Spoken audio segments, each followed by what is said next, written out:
होई अष्टमी की कथा। एक साहूकार था जिसके 7 बेटे बहुएं और एक बेटी थी। कार्तिक के महीने में दिवाली से पहले अष्टमी को अपने मकान की लिपाई पुताई करने के लिए 7 बहुएं अपनी इकलौती ननद के साथ जंगल में जाकर खदान में मिट्टी खोद रही थीं। वहां पर स्याहू की मान थी। मिट्टी खोदते समय ननद के हाथ से कुदाली स्याहू के बच्चे को लग गई और वह तुरंत मर गया। इससे स्याहू माता बहुत नाराज हो गई और बोली, मैं तेरी कोख बांधूंगी। ननद अपनी 7 भाभियों से बोली, तुम में से कोई अपनी कोख बंधवा लो। तब 6 भाभियों ने अपनी कोख बंधवाने से इनकार कर दिया, परंतु छोटी भाभी सोचने लगी कि यदि मैंने भी अपनी कोख नहीं बंधवाई तो सासू जी नाराज होंगी। ये सोचकर ननद के बदले में छोटी भाभी ने अपनी कोख बंधवा ली। इसके बाद छोटी बहू के जो बच्चा होता वह 7 दिन का होकर मर जाता। एक दिन उसने पंडित जी को बुलाकर पूछा, मेरी संतान 7वें दिन मर जाती है, इसके लिए मैं क्या करूं? तब पंडित ने कहा, तुम सुरही गाय की सेवा करो। सुरही गाय स्याहू माता की भायली है, वह तेरी कोख खुलवा देगी, तभी तेरा बच्चा जिएगा।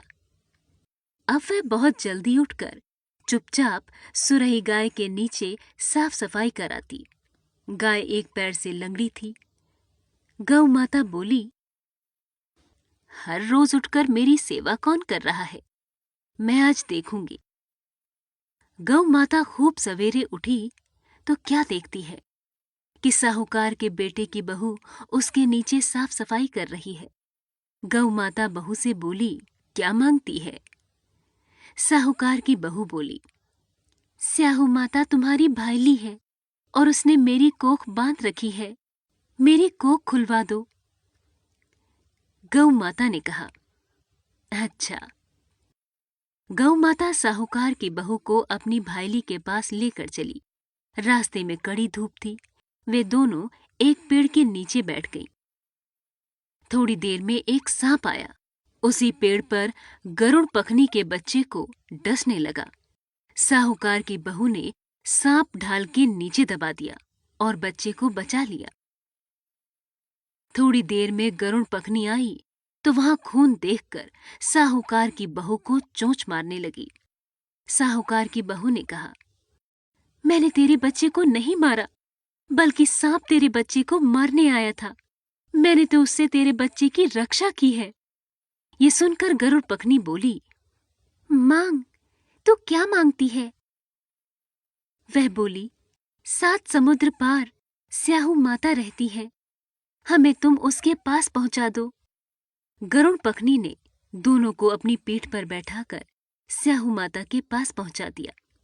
स्याहू माता उनको देखकर बोली, आ बहन, बहुत दिनों में आई है। बातें करते समय स्याहू माता ने बीच में कहा, बहन, मेरे सिर में जुएं पड़ गई हैं। सुरही के कहने पर साहूकार की बहू ने उसके सिर की सारी जुएं निकाल दी। इस पर स्याहू माता ने प्रसन्न होकर कहा, तूने मेरे सिर में बहुत सफाई फेरी है, इसलिए तेरे 7 बेटे और 7 बहू होंगी। वह बोली, मेरे तो एक भी बेटा नहीं है, 7 बेटे कहां से होंगे? स्याहू माता बोली, वचन दिया है, वचन से फिरूं तो धोबी की कुंड पर कंकड़ी हूं। साहूकार की बहू बोली, मेरी कोख तो तुम्हारे पास बंद पड़ी है। यह सुन स्याहू माता बोली, तूने तो मुझे ठग लिया। मैं तेरी कोख खोलती तो नहीं, पर अब खोलनी पड़ेगी। जा, तेरे घर पर तुझे 7 बेटे 7 बहुएं मिलेंगी। तू जाकर 7 उद्यापन करना, 7 होई बनाकर 7 कड़ाही करना। वह लौटकर घर आई तो वहां देखा 7 बेटे 7 बहुएं बैठी हैं। उसने 7 होई बनाई, 7 उद्यापन किए, 7 कड़ाही करी। शाम के समय जेठानियां आपस में कहने लगीं कि जल्दी जल्दी धोक पूजा कर लो, कहीं छोटी बच्चों को याद करके रोने न लगे। थोड़ी देर में उन्होंने अपने बच्चों से कहा, अपनी चाची के घर देख कर आओ कि आज वह अभी तक रोई क्यों नहीं। बच्चों ने आकर कहा, चाची तो होई बना रही है, खूब उद्यापन हो रहा है।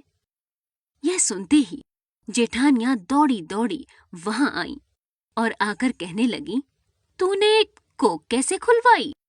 उसने कहा, तुमने तो कोक बंधवाई नहीं थी, सो मैंने कोक बंधवा ली थी, परंतु अब स्याहू माता ने दया करके मेरी कोख खोल दी।